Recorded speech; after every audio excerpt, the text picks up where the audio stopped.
Yeah, as the Speedway celebrates its 100th Indy 500, Roger Penske is celebrating his own anniversary, 50th year in racing. And to that end, the Speedway Museum is featuring several of his Indy 500 winning cars from 72, 79, 81 to 85, and even more recent vintage.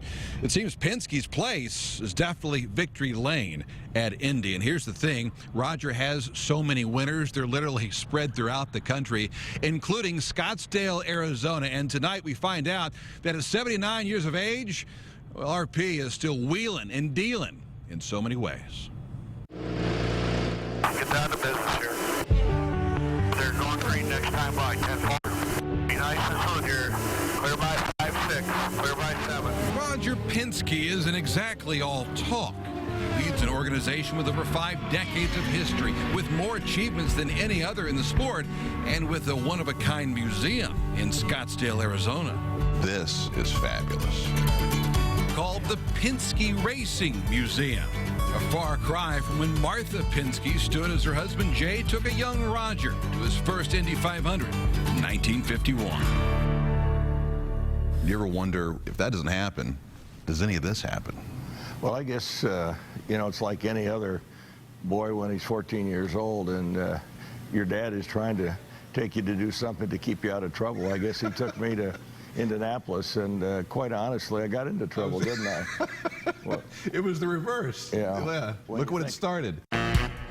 And Roger was hooked. But first as a driver, and a successful one. He had some 40 victories at the most famous tracks in the U.S. and named the North American Driver of the Year in 1962.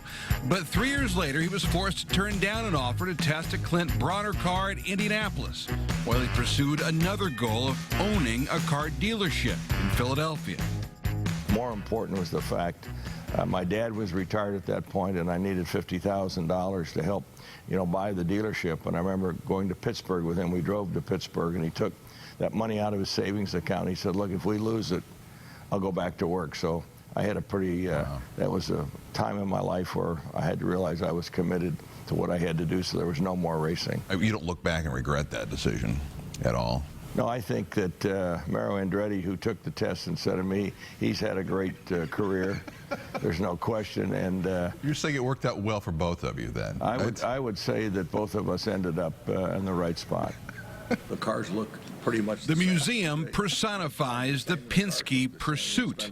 From the Speedway bricks leading to the two-story showroom to a treasure trove inside, including the 1979 IROC Camaro that Mario drove and a white Porsche RSR driven by Mark Donohue.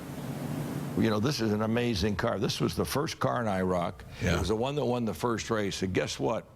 A couple of weeks ago at Amelia Island, a car just like that went for $2.5 million. So this might be take care of my grandkids for a while if I sell that. So pretty special car. Hang on to that. Co-developed. He's also hanging on to this gallery, gushing with Indy winners and others. This is the car, the PC5. Like Tom Sneva's 200-mile-an-hour record breaker from 1977, and this Rick Mears machine from 1982. This is one of my favorite car. This was the one that really changed the world with the under tray. This was the one that finished second, unfortunately, to Gordon Johncock. But guess what? We went to Pocono and we blew him off. So it's got a special place, you know, in my life for sure. The only thing stock in this haul comes from his stock cars. These Penske cars were something. These rocket ships come from the day when championships were homemade.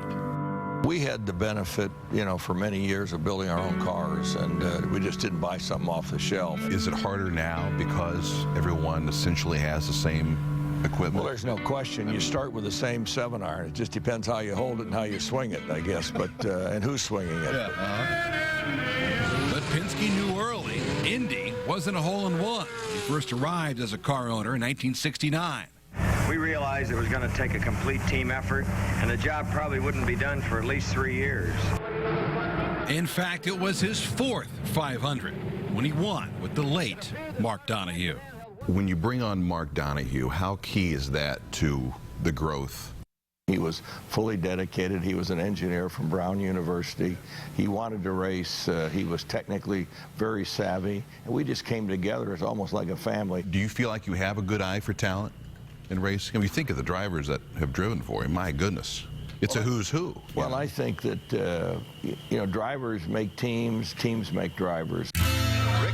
His winning drivers include Rick Mears, Bobby Unser, Danny Sullivan, Al Unser, Emerson Fittipaldi, Al Unser Jr., Helio Castroneves, Gilles de Ferran, Sam Hornish Jr., and Juan Pablo Montoya, the owner who took a chance 50 years ago to become the winningest owner in sports history.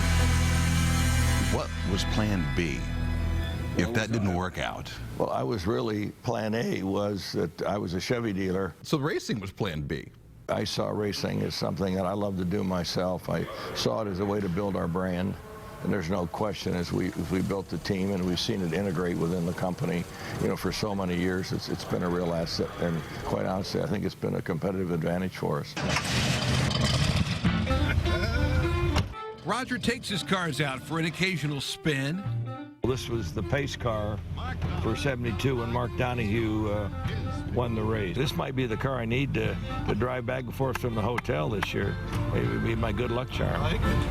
And a chance to check up on his business.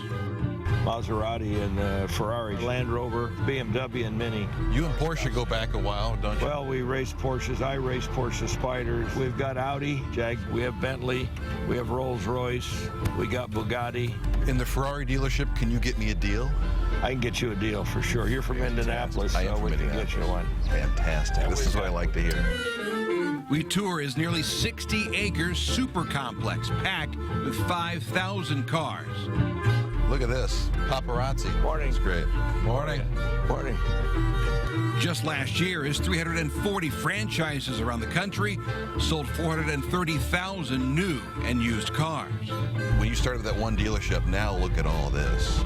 Do you ever think this could happen? Well, in my wildest dreams, I wouldn't have believed it. Where does that come from, Well, I think Roger? that really, when I think about it, it's, my dad told me one thing, as you grow up, don't worry about yourself, do what's best for the company, and you'll succeed. Good luck. The success is far from over. His biggest win is always the next one in everything he does. Given the museum, your success on the track, off the track, what will your dad say now?